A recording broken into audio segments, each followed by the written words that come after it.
অমুসলিম প্রধান দেশের প্যাকেটজাত গোশত খাওয়া যাবে কি না। অমুসলিম প্রধান দেশে গ্রোসারি শপ ইত্যাদিতে যে সমস্ত প্যাকেটজাত গোশত পাওয়া যায়, এ সকল গোশত খাওয়ার আগে দেখতে হবে যে এগুলো কোথা থেকে এসেছে। যদি কোনো মুসলিম প্রধান দেশ থেকে এসে থাকে তাহলে মুসলমানরা জবাই করেছেন, সে ধারণাবশত সেগুলো খাওয়া যাবে। আর যদি কোনো অমুসলিম প্রধান দেশ থেকে এসে থাকে বা অমুসলিমদের জবাই করা হয়ে থাকে তাহলে দেখতে হবে সেটি আহলে কিতাবদের জবাই করা নাকি অন্য ধর্মাবলম্বীদের। যদি আহলে কিতাব তথা আসমানি ধর্মগ্রন্থে বিশ্বাসী যেমন ইহুদি খ্রিস্টানদের জবাই করা পশু হয় তাহলে সেক্ষেত্রে মৌলিকভাবে ইসলামে আহলে কিতাবদের জবাই করা পশু খাওয়া জায়েজ রয়েছে। সূরা মায়দার ৫ নম্বর আয়াতে আল্লাহ তাআলা বলেছেন, আল ইয়াওমা উহিল্লা লাকুমুত তাইয়্যিবাত ওয়া তা'আমুল লাযিনা উতুল কিতাব হিল্লুল লাকুম ওয়া তা'আমুকুম হিল্লুল লাহুম। যার অর্থ হলো আহলে কিতাবদের অর্থাৎ আসমানি ধর্মগ্রন্থে বিশ্বাসী যারা আছে, ইহুদি খ্রিস্টান, যারা কোনো নবী, কোনো একটা কিতাব, ইনজিল, তাওরাত এরকম কোনো কিছুতে বিশ্বাসী, তাদের জবাই করা পশু তোমাদের জন্য হালাল। তো এই আয়াত থেকে আমরা জানলাম যে তাদের জবাই করা পশু আমরা খেতে পারি। এ বিষয়ে বুখারীর একটি হাদিস আমরা পাই। আমাদের আয়েশা রাদিয়াল্লাহু আনহা নবী করিম সাল্লাল্লাহু আলাইহি ওয়াসাল্লামকে জিজ্ঞাসা করেছেন, ইয়া রাসূলুল্লাহ, অমুসলিমদের বিশেষ করে আহলে কিতাবদের কথা তিনি বলেছেন, ইহুদি খ্রিস্টানদের জবাই করা পশু গোশত আমরা খেতে পারবো কিনা, যেহেতু আমরা জানি না তারা সঠিকভাবে জবাই করেছে কিনা।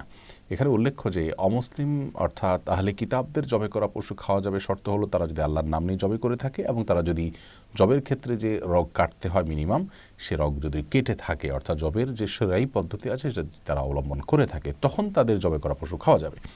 তো নবী সাল্লাল্লাহু আলাইহি ওয়াসাল্লাম আমাদের আয়েশার এই প্রশ্ন শুনে বলেছেন যে তুমি আল্লাহর নাম নিয়ে খাও। অর্থাৎ তারা সচরাচর যদি আল্লাহর নাম নিয়ে জবাই করে থাকে এবং সচরাচর যদি তারা সঠিকভাবে জবাই করে থাকে তাহলে ইন্ডিভিজুয়াল প্রতিটা ঘটনা যাচাই করে করে তারপরে খেতে হবে, বাট এরকম নয়। আমরা সুধারণাবশত তাদের জবাই করা পশু খেতে পারবো।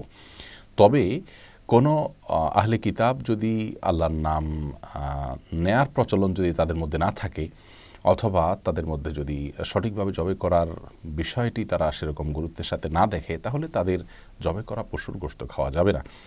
আল্লামা তাকি উসমানী হাফিজাহুল্লাহ বিষয়ে বলেছেন যে বর্তমান বিশ্বে যে সমস্ত আহলে কিতাব রয়েছে ইহুদি এবং খ্রিস্টান, এদের নিজেদের মধ্যে তাদের যে ধর্ম, সেই ধর্মের ব্যাপারেই তাদের কোনো সিরিয়াসনেস নেই। আল্লাহর নামে জবাই করতে হয় এ বিষয়ের গুরুত্ব তাদের মধ্যে একেবারে নেই বললে চলে। সেই সাথে জবের যে শরঈ পদ্ধতি আছে, রগগুলো কাটা যাওয়া ইত্যাদি, এই বিষয়গুলো তাদের খেয়াল করার মতো ধর্মীয় চেতনা তাদের মধ্যে একেবারেই নেই। অতএব এই যুগে যে সমস্ত আহলে কিতাব পাওয়া যায় এদের জবাই করা পশুর গোশত খাওয়া যাবে না। রাসূল আকরাম সাল্লাল্লাহু আলাইহি ওয়াসাল্লামের যুগে যে সমস্ত আহলে কিতাব ছিল তারা আল্লাহর নামটা অন্তত নিত এবং তারা তাদের ধর্মটাকে অন্তত পালন করতো তাদের মতে করে। যদিও তাদের মধ্যে শিরক ছিল, খ্রিস্টানরা তারা আল্লাহ নবী ঈসা আলাইহিস সালাম সম্পর্কে শিরকপূর্ণ আকীদা রাখতো, ইহুদিরাও একই রকম ছিল, তারপরেও তারা আল্লাহর নামটা নিত এবং জবে হালাল হওয়ার জন্য যেটুকু দরকার সেটুকু তাদের মধ্যে ছিল। তো আজকের যুগে এটা না থাকার কারণে তিনি বলেছেন যে এই যুগের আহলে কিতাবদের জবাই করা পশু খাওয়া জায়েজ হবে না। তবে যারা মুসলিম প্রধান দেশে বসবাস করেন, বেশিরভাগ দেশেই সে দেশের বিজ্ঞ উলামায়ে কেরাম এ জাতীয় প্রোডাক্টগুলোর কোনটা হালাল কোনটা হারাম সে বিষয়গুলো তারা সরজমিনে দেখে মাঠ পর্যায়ে যাচাই বাছাই করে তারা সার্টিফিকেট দিয়ে থাকেন। তাদের সার্টিফাইড যদি হালাল সার্টিফাইড কোনো প্যাকেট পান এবং নির্ভরযোগ্য কোনো আলেমদের তত্ত্বাবধানে পরিচালিত প্রতিষ্ঠানের সার্টিফিকেট দেখে আপনি গোশত কেনেন, সেটি খাওয়া আপনার জন্য সম্পূর্ণ জায়েজ হবে ইনশাআল্লাহ।